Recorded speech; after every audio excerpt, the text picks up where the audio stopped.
1 Coríntios capítulo 15. Irmãos, lembro-vos do evangelho que vos preguei, o qual também recebestes, e no qual estáis firmes. Por meio dele também sois salvos, desde que vos apegueis, com convicção à palavra que vos anunciei. Caso contrário, tendes escrito em vão. Portanto, o que primeiramente vos transmiti foi o que também recebi, que Cristo morreu pelos nossos pecados, segundo as Escrituras. Foi sepultado e ressuscitou no terceiro dia, conforme as Escrituras. E apareceu a Pedro e depois aos 12. Depois disso, apareceu a mais de 500 irmãos de uma vez, a maioria das quais ainda vive, embora alguns já tenham adormecido. Mais tarde apareceu a Tiago e a todos os apóstolos. E depois de todos apareceu igualmente a mim, como a um que nasceu fora do tempo.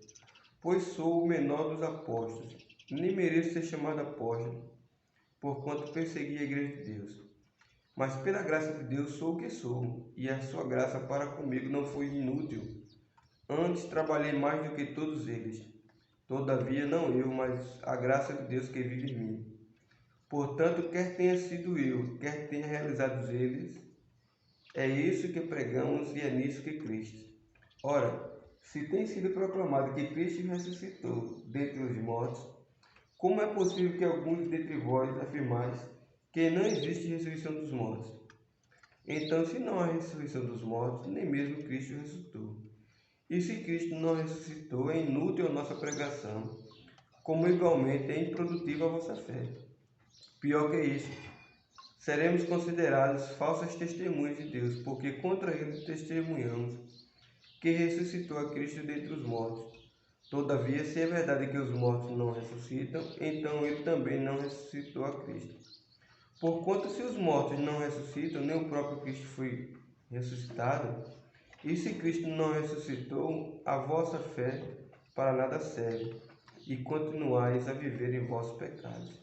Sendo assim, também os que dormiram em Cristo estão perdidos.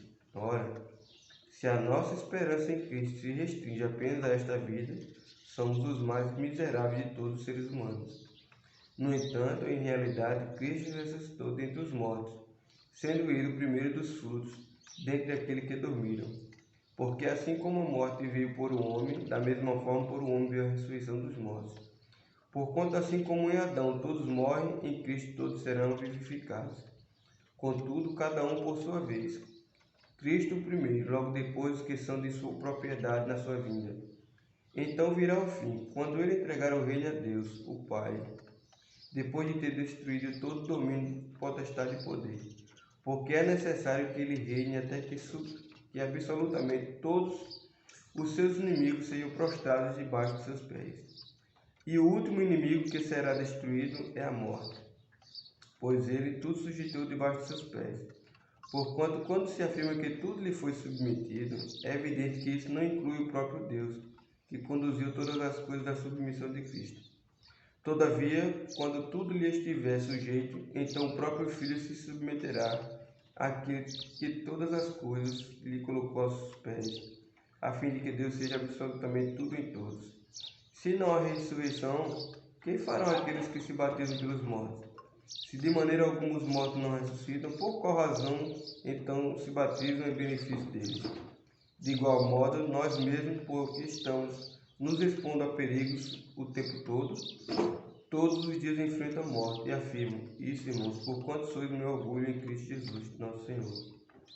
Portanto, se foi simplesmente por razões humanas que eu lutei com feras em Éfeso, que lucro obtive nisso? Ora, se os mortos não ressuscitam, comamos e bebamos, pois amanhã morreremos. Não vos enganeis, as más companhias corrompem os bons costumes. Como justificados que sois, recobrai o bom senso e não pequeis mais, porque alguns ainda não têm conhecimento de Deus. Declaro isso para a vergonha vossa. Entretanto, é possível que alguém questione como ressuscitam os mortos, e com que espécie de corpo ressurgirão. Insensato! O que semeia não nasce a não ser que primeiro morra. Quando semeais, não semeais o corpo que virá a ser, mas apenas uma simples semente, assim como a semente de trigo ou outra qualquer. Mas Deus lhe dá um corpo como determinou, e a cada espécie de semente dá seu corpo apropriado. Nem toda a carne é da mesma espécie. Os seres humanos têm uma espécie de carne, enquanto os animais possuem outra, as aves outros, os peixes uma outra diferente.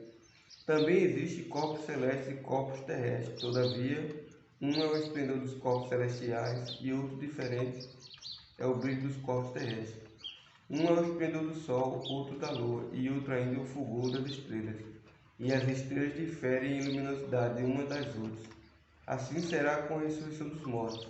O corpo que é semeado é perecível e ressuscita imperecível. É semeado em desonra, mas ressuscita em glória. É semeado em fraqueza, porém ressuscita em poder. É semeado o corpo natural, contudo ressuscita um corpo espiritual. Ora, se há corpo natural, há também corpo espiritual.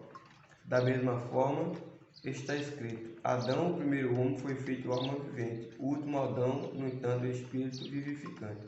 Assim, não foi o espiritual que veio primeiramente, mas sim o natural. Depois dele, então, chegou o espiritual. O primeiro homem foi formado do pó da terra, o segundo homem é dos céus. Os que são da terra são semelhantes ao homem terreno, os que são dos céus ao homem celestial. Assim como obtivemos a imagem do homem terreno, receberemos de igual modo a imagem do homem celestial. Contudo, irmãos, eu vos afirmo que carne e sangue não podem herdar o reino de Deus, nem o que é perecível pode herdar o imperecível. Eis que eu vos declaro um mistério. Nem todos adormeceremos, mas certamente todos seremos transformados. No momento, no abrir e fechar de olhos, ao som da última trombeta.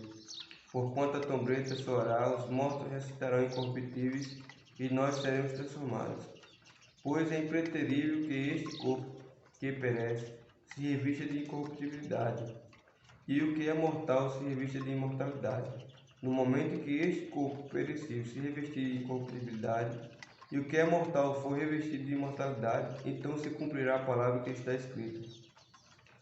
Devorada, pois, foi a morte pela vitória. Onde está a morte, a tua vitória?